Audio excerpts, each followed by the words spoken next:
Good afternoon, everybody, and welcome to today's Harmony Insights lunch date. My name is Erich Kurschat. I'm the owner of Harmony Insights LLC, a company that allows me to work with organizations and consultants using the DISC personality assessment, much of which is done online these days, as you can imagine, the virtual assessment, but also bringing teams together to talk about how we connect with each other meaningfully in the workplace and how we can connect productively in the workplace. And I do all of that through DISC. And information can be found at harmonyinsights.com. I am also the founder of the HR Hot Seat Inclusive Mastermind community of real HR pros solving real HR problems. We have over 2,600 members in 10 different licensed chapters around the country, primarily HR professionals and students interested in HR, folks in job transition trying to get into or in between HR jobs, service providers who are helping HR folks do their best work. You can find out all of that about all of that at hrhotseat.com. Our events these days are entirely free. They're free anyway, but they're certainly free these days, as well as virtual. Everything is being done online. All of our different chapters are hosting online events, and we just put together a pretty fancy new promotional video documenting the online events that we do, and you can find that along with our introductory promotional video embedded at hrhotseat.com. I would love for you to check that out. Today's Harmony Insights lunch date is a unique one. Some of you who have been with us for the prior two pop-up events know the story behind this, but I wanted to share, for those of you who might be new today, wanted to share the story of what went into this. So it was about a year ago, and my wife and I were walking back from the grocery store, and I was thinking about how many people had said the HR hot seat community wouldn't work off the bat. They said, well, you're going to bring people together and you're not going to tell them until they show up what the topic of discussion is going to be, and they don't know who else is going to be there, and it's going to be a revolving door sort of membership. You know, that wouldn't work. That's not how events go. And I was pretty persistent with it, and we've seen what that has turned into. So I started thinking on this walk back from the grocery store, what else needs to be refreshed a little bit? What could we do a little bit differently? What are some other professional networking events that I go to that I think in some way could be made more enjoyable or more fruitful, especially as a self-described or self-proclaimed introvert who, on occasion, I'll be honest, has a hard time stepping into a room or into a Zoom conference with people that I don't recognize. So I thought, well, the panel discussion is one of those things that I think has immense value, but what if we turned it on its head a little bit and approached it with a different set of assumptions? And I put these assumptions on the website, but the assumptions that I'm working with are that all people have equally valuable expertise, experience, and perspective to share. So not just the panelists, but all people. All people are equally deserving of the spotlight, regardless of title, following, or bio. And if you've attended a panel discussion in the past, panelists are often chosen based on who they know, who their following is, what area of expertise they happen to have, title, area, or level in the organization, some of those things. And I thought, well, what if some of those things weren't as important? What could a panel potentially look like? And then also that all people benefit when they come together in support of and in service to one another. So this idea that if we come together, that we can choose on the spot a panel among peers to kind of step forward and say to those people, you bring valuable expertise and perspective to this conversation. We want to hear it. You know, we don't want you to have to wait until you've been deemed, worthy of sitting on a panel. That if we've come together, that there is valuable experience and perspective in this group. Let's highlight a few people for a valuable conversation. And so that's when the pop-up panel idea was born. And I thought, okay, I'm going to bring folks together. I'm going to give them a sense in advance what the topic of conversation is going to be. We've done meaningful connection in the past. We've done leadership, and this time it's on vulnerability. And I put a few questions out there just as teasers, because this only works if people show up willing to volunteer to be on that panel. Otherwise, we just kind of sit around staring at each other awkwardly, and nobody wants that for the afternoon. We want to identify a few panelists who say, you know what, I have something to share on this topic, and I would love to share it because I think it's valuable. Or by articulating my thoughts on this topic, I'm getting clarity around it myself in ways that would be helpful. Just a few ground rules, very simple. Number one, any panelist who wishes to step down at any point may do so without questions asked. If you decide that suddenly you don't want the spotlight, that's okay. You don't have to have it. I'm happy to have you step down if that's something that you would prefer. And then also that there's no selling from the stage. So the panel is not an opportunity for you to get up and say, well, you know, my company does all this work on vulnerability and you should work with us. That isn't the goal. The goal today is meaningful connection for people to, as luck would have it, be vulnerable by stepping forward and saying, I have something to share. And it's not scripted, and it isn't something that I get up on stage and talk about, but it's something important enough that I feel that it's worth sharing with my peers. If you would like to volunteer to be chosen for the panel, I would love to make yourself known in the chat area. Let's start with introductions. Denise, you were the first to chime in. I would love to hear from you. Who are you? What do you do? And what drew you to this conversation today? Well, I can answer the last one first. And what drew me to the conversation is I'm just loving these programs you're putting together. I'd love to connect with you actually professionally and just talk more about how we can support each other. I would love that. So that's that one. So my name is Denise O'Malley. I'm the founder of a company called You Define Wellness. I refer to myself as a reformed insurance agent. And as an entrepreneur, I wear every hat in my company, including HR, marketing, sales, and janitor. So I do a little bit of everything out there. How far would you like me to go in this?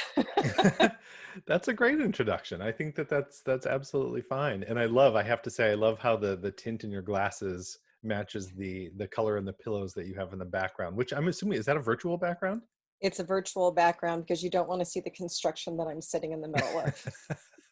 Well, it's very believable. I thought for a moment you were actually sitting in that room, and I love the yellow pillows in the background. Thank you. Yeah, we'll definitely have to get to know each other a little bit better. Steven, you said you were going to get up and grab water. Are you back? I am back. I'm hydrated. We're going to be okay. I love it. Good to know, Steven. So you and I know each other well, but give a little bit of an introduction to other people who are with us today. Yeah. Hello, everyone. My name is Steven. I identify myself as a professional smile inducer on LinkedIn because I think that a lot of my work brings joy to other people. I mean, maybe that's inflated sense of my own ego, but I think that I make a positive impact on wherever I work at. And most of the things I do involve trying to make people feel connected to the organization, to the mission. I tend to use something called P squared, passion and purpose united in the two. It's a recipe for success. And I started in that work because I didn't like working.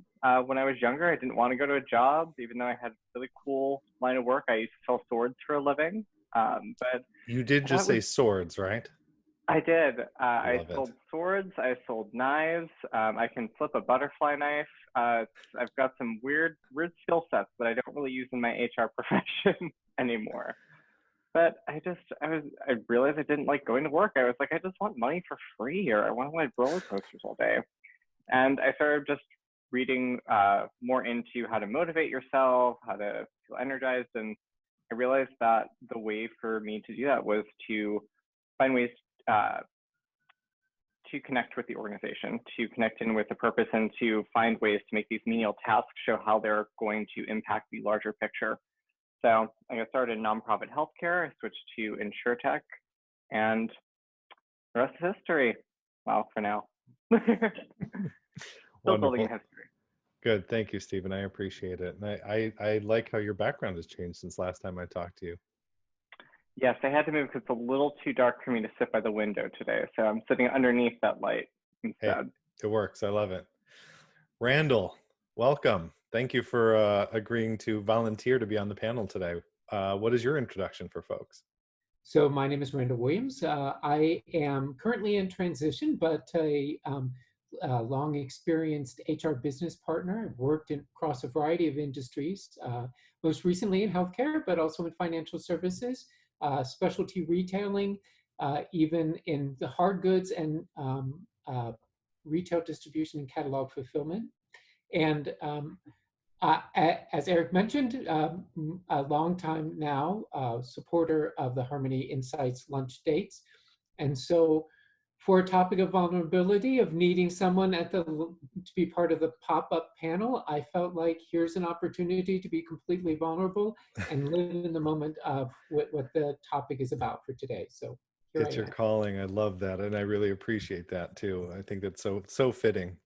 So I thank you to the three of you. So how this is going to go is I'm going to kind of bounce some questions around, and to others who are chiming in or joining us for the conversation, I would encourage you to include any thoughts in the chat area. Again, sharing your LinkedIn URL there is going to be helpful, but any thoughts that that you are inspired to share, you can put there. Any questions that you may have for the panelists, and maybe a little bit later we'll be able to have you ask those in person if you like.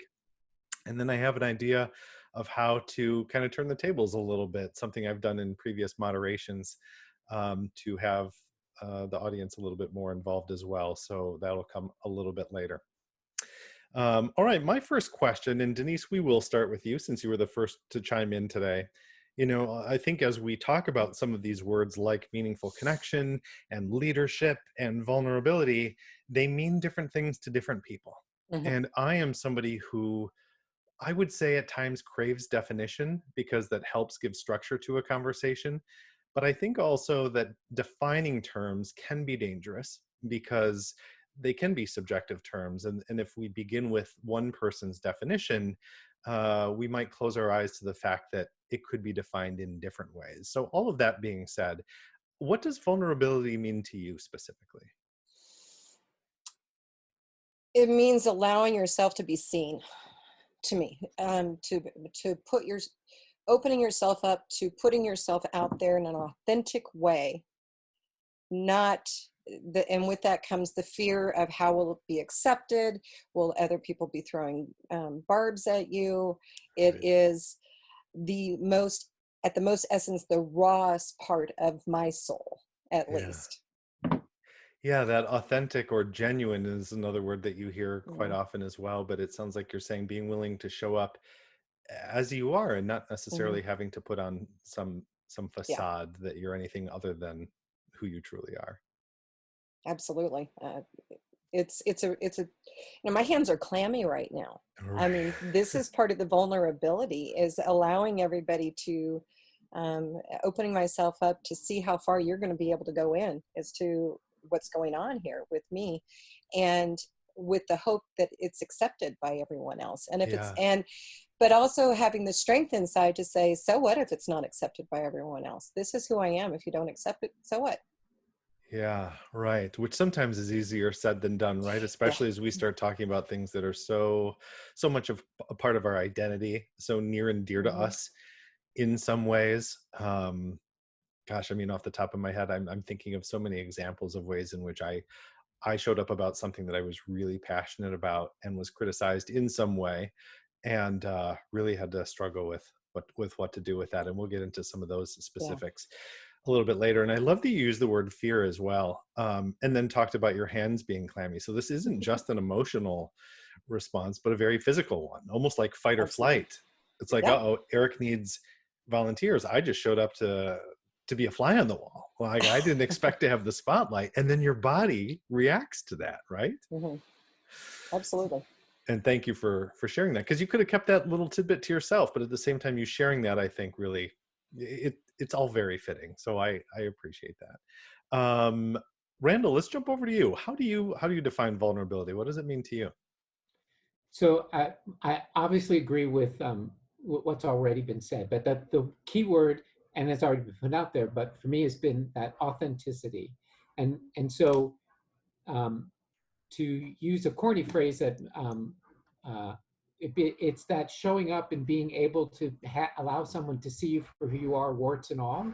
So to see the positive things, to see the less than positive things, to understand and be able to speak directly to, you know, I I may be good at this, but I also have to admit I'm bad about that, Yeah. and be able to have kind of put those things out on the table to be able to discuss them freely and openly, with understanding that it's uncomfortable, because I understand the clammy hands piece completely, and but to feel confident to be able to say, you know what, I know who I am, and I'm willing to risk who I am so that someone can get to know me better. So as you've talked over the last few weeks about meaningful connections and conversations, Yeah. that's what vulnerability is about, is opening up to those meaningful conversations.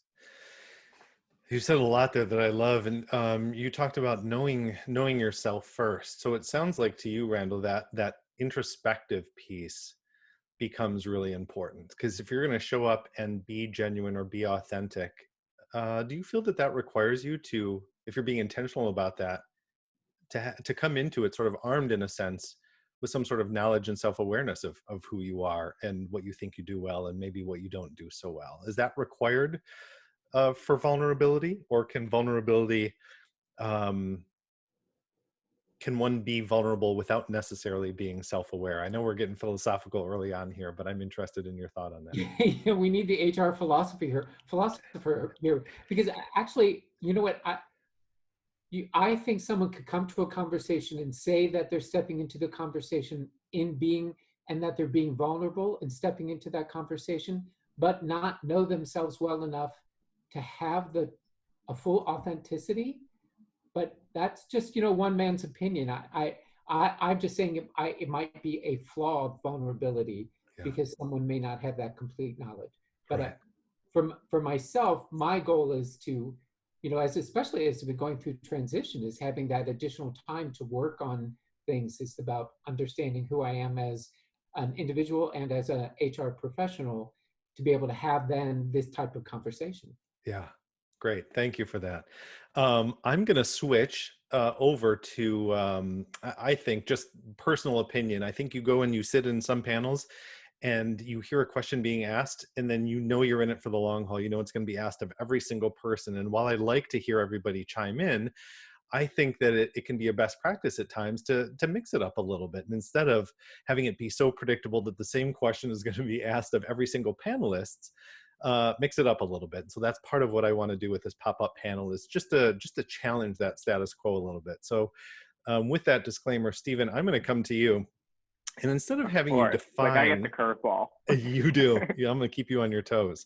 But I mean, honestly, your definition of vulnerability will come through in how you answer other questions about it. So rather than defining it, can you think of a specific example when you have personally struggled with vulnerability or to be vulnerable? And what did you learn from that experience? What did you take away from it? So for me, the time that comes to mind for that was when I had started my last organization, and they used and I always butcher his name, so anyone who can phonetically pronounce it, please correct me, Patrick Lencioni, yes, I believe is how it's said. They use his method of vulnerability-based trust. And right away, when my boss had come back from maternity leave, it was the first time we were meeting. We worked together for about a week, and she sat me down in her office. She goes, "Okay, I want us to have a conversation. I want you to tell me everything you can't stand about me, what you don't like about working together, what's bugging you, what's irritating you, what's not working. I want to hear it. I want to get your feedback."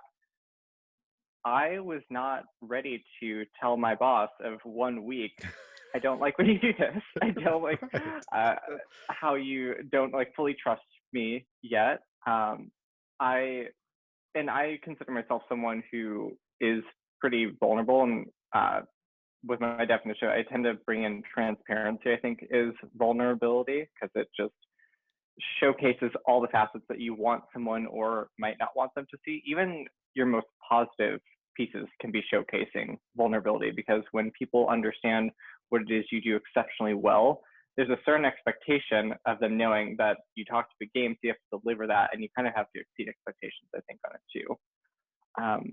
Sorry, that was a bit of a tangent, but right, what I sort of learned from that interaction was that you need to have a certain comfort level built in order to jump into vulnerability, I think. You can't just go right off the bat and start that conversation. Also depends on where the power lies. So our CEO was very transparent. He's very clear. He's very open. My boss was too. And she's like, "Tell me, I'm great, this is everything.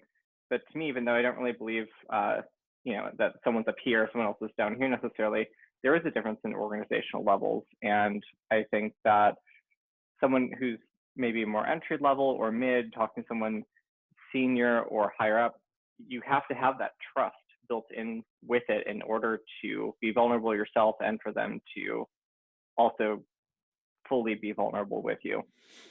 I like that. So what I'm taking away from what you're saying is that vulnerability just doesn't happen. It just can't be Mm-hmm. forced. That it's possible, and maybe even necessary, for there to be maybe a certain environment for it.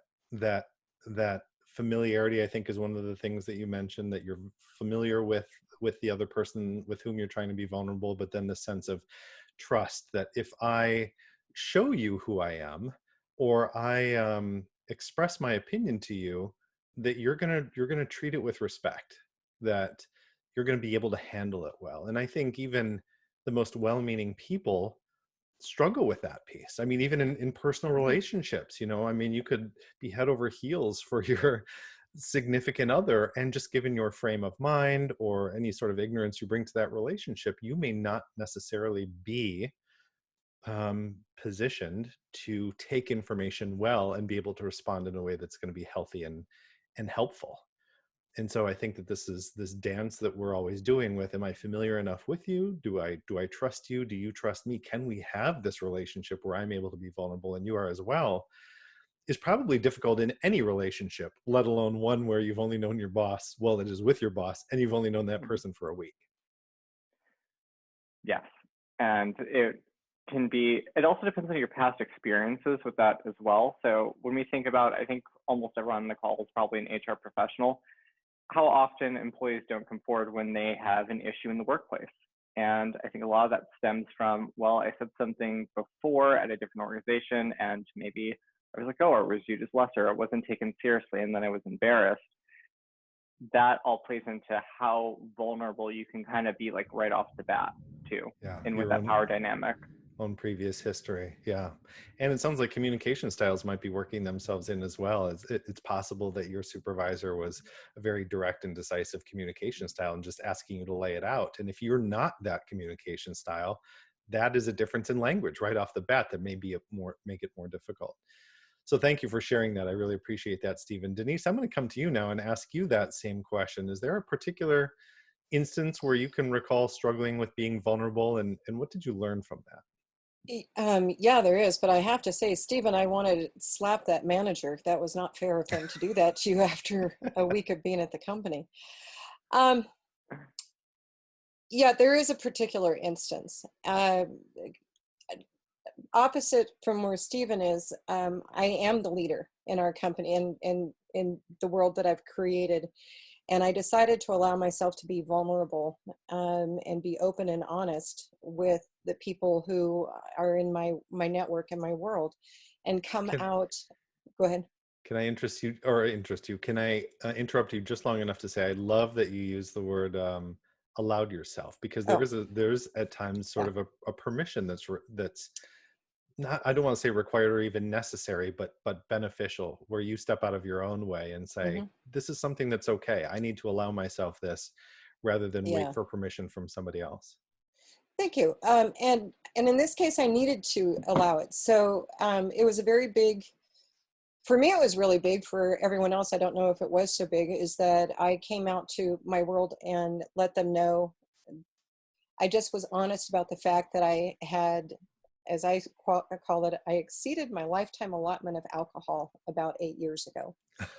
And I started talking about it and being honest. And I got to tell you, it was really scary. I will tell you, I still have not told my parents that I'm an alcoholic, and it's been a little over 8 years now. So, but I guess by now they figured it out. But I put it out there. And for me, that was a huge step, because I thought people would think less of me and that they would judge me for it. And the reaction I received was opposite of what I thought I would receive, in that I had a huge amount of acceptance. I had a lot of people who came out of their own closets and talked to me about it. We had a lot of discussions about it.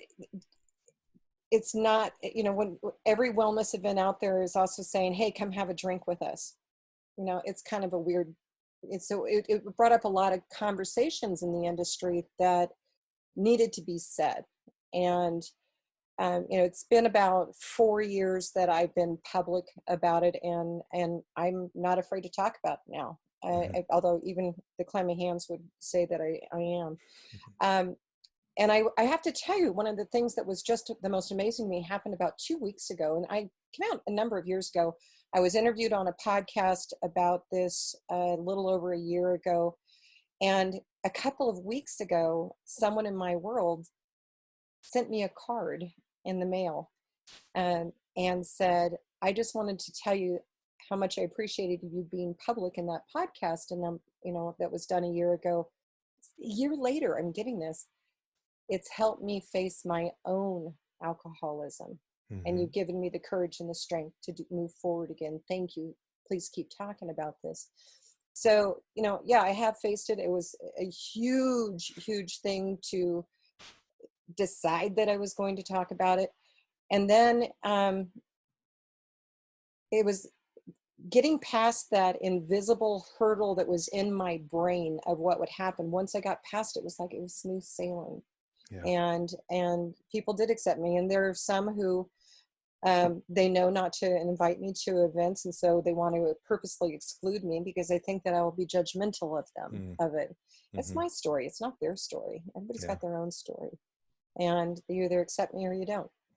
So I'm taking a few things from yours. One, it sounds like there was almost an initial surprise that people were as supportive as they were. Number two, that you had to get out of your own way and give yourself permission to be vulnerable in this way. And then third, that your vulnerability can inspire other people, and in ways that you would never know and never be able to anticipate. But it isn't until you show up in that way yourself that other people can then follow your example and consider what would this look like for me if I were similarly authentic and genuine in the way that I showed up. Thank you for that. I appreciate you sharing that, Denise. Randall, I'm going to come back to you. And the question that I'm going to give you at this point is, what is one piece of advice that you have for others who strive to embrace vulnerability? So it's one thing for us to talk about this, about the importance and how life-changing being vulnerable could potentially be. I'm surprised we've gotten in this conversation without bringing up Brene Brown yet, who spoke at the 2019 National SHRM Conference in Las Vegas. Brene has done just a ton of research and writing on the topic of vulnerability. So if you're looking for additional resources, and I will follow up via email with attendees today with additional resources, Brene's talk, TED Talk, at least one of her TED Talks, and then books that she's put out on the topic of vulnerability are just are pretty fantastic. So that's somebody I would recommend. So as people want to become more vulnerable, see the value in it, it's one thing to say that this is possible, but it's another thing to actually begin traveling down that road. Randall, what is one tip that you would have for others who are wanting to embrace vulnerability in some meaningful way in their lives? My number one thing that just comes from the heart from hearing the question is that everybody has to embrace it in their own path, that it is what the level of vulnerability that I may be willing to share. Like Steven's story, I might have been a little bit more comfortable on day one just saying, oh, here's my observation so far in this amount of time, because I'm a little bit more direct on certain things. But that's what works for me. And so I would say that the vulnerability piece is everybody has to come to it. And I'm not saying you just dip a toe in the water, but the other thing is I don't think you have to jump full in at the first time coming to the lakefront, so to speak. And so I think it's really that personal piece around finding where you're comfortable and where you're willing to make that move. Taking it at your own pace and taking your own path as well. And Steven actually chimed in the chat that his conversation ended up going really well with his supervisor. I think he mentioned that, he could he could use a day to kind of think about it, gather his thoughts, and then came back the next day. So it ended up being a great conversation. But to your point, Randall, we may on the spot choose to respond to it in different ways, not only to an individual instance, but certainly just the entire journey of being vulnerable and opening ourselves up to other people. And we have to do it in a way that is comfortable for us. We may be inspired by somebody else's actions and the example that they're setting. For example, the people who were inspired by Denise, but maybe it took a year for somebody to really come into their own sense of what it means to show up and be authentic and genuine in that way. So I appreciate that. Steven, a tip that you have for people that really want to make some headway in this area? I think something that could help is part of an exercise that I do with people when they're feeling nervous about having conversations, particularly with higher management, people who are executives, C-suite.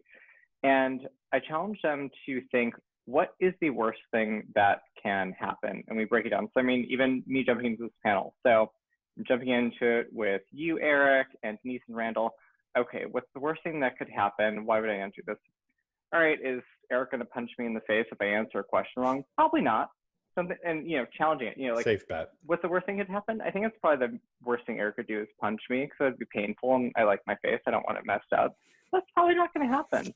So then, what's the worst thing that actually could happen? There might be an awkward pause, or I might have to say, I don't know. Yeah. And I don't think that that's going to cause the end of the world or my professional career, our relationship with each other. Right. I think it would be okay if I said, I don't know the answer to the question. Yeah. Sorry. Next panelist. So it sounds like you're suggesting defining what you fear most and being realistic about the odds that that's actually going to come to pass. And even if it were to, being confident that you'd be able to address it in some way. Mm-hmm. Yeah, because we tend to take things to these very high extremes, like, oh, if I flub this, it's going to be so embarrassing and no one's going to want to talk to me at the end of it. Yeah. And really think, if someone else was in that same position, would you do that with them? And the answer is usually no. Yeah. So just defining what actually the worst outcome could possibly be, and it's usually not as scary as you might think. Yeah. Great answer. I really appreciate that. Thanks to all three of you for your answers. I at this point want to continue the conversation, but I want to take it in a slightly different direction. First, now she's going to have to help me with the pronunciation of her first name. Is it Kanika? You can unmute yourself. It's Kanika. Kanika. Okay, Mm-hmm. Thank you. I wasn't sure, and I know you've been on previous lunch dates. I've seen your name and wasn't sure how to pronounce it. So you ask a great question. So I would love for you to pose this, and we're going to just take probably a single answer from one of the panelists who wants to chime in on, do you think by being vulnerable, actually, Kanika, I'll have you ask it since you've unmuted yourself there. Sure. Thank you, Erich. My question was like, by being vulnerable in a professional setting or at work, is it like putting yourself at risk of being judged? She does not know this. How did she make it this far? Or, or even losing a job. Like, okay. Kanika, I think you're broken up and may have even frozen there. So we're going to run with what we heard so far and what we see in the chat there. She's asking, do you think by being vulnerable in a professional world is putting yourself at risk of being either judged or losing a job? Who wants to chime in on that? Well, I will. The question that comes up to my mind is, we're always putting ourselves at risk. What is the risk of not allowing yourself to be vulnerable? What are you losing? What are you giving up? Thank you. I heard, we were talking about this topic a bit with Jennifer McClure yesterday, and I can't remember whose quote this is, but something along the lines of the only way to not be criticized, if that's something that you fear, is to do nothing and say nothing and be nothing. And so that is an option. You can kind of hang out and do your own thing and not put yourself out there, and probably control to some extent whether or not you're going to be criticized in any way, or you contribute. You choose that you're going to contribute in some way that you find is going to be meaningful to you, fulfilling and rewarding and beneficial to society, and open yourself up then to that potential criticism. Hopefully it's by people who are willing to enter into a dialogue. Would you agree, Denise, that in putting yourself out there and opening yourself up to criticism in some way, it could end up working to your benefit if this is with people and with groups who are open to a two-way conversation about it. Absolutely. I mean, with my own situation, it went into directions and conversations that I was not expecting at all. And it was enlightening. It actually helped me grow. And number one, accepting my vulnerabilities and finding that they're also a strength. And for those who are frightened from it and ran from it, and there were those, it showed more about them than it did me. Mm-hmm. Yeah. Great. Thank you for that. Now, what I would like to do is flip this on its head a little bit. And I've done this at previous panels that I've moderated. And I would love for our panelists to pose a question or two to the audience. So who among our panelists has a question, either similar to what I've already asked or a different question that you have on the topic of vulnerability that you would like for someone from the audience to chime in and answer? Randall, you unmuted yourself. Do you have something? Well, actually, I think with the stories that have been shared, I would actually ask, flip it to an audience member to say, do they have a similar story that they could share about the benefit of having expressed that vulnerability? Wonderful. So who among the audience, we have a handful of people who are still with us, and I'm grateful for that. Would anybody in the audience like to respond to what Randall has asked?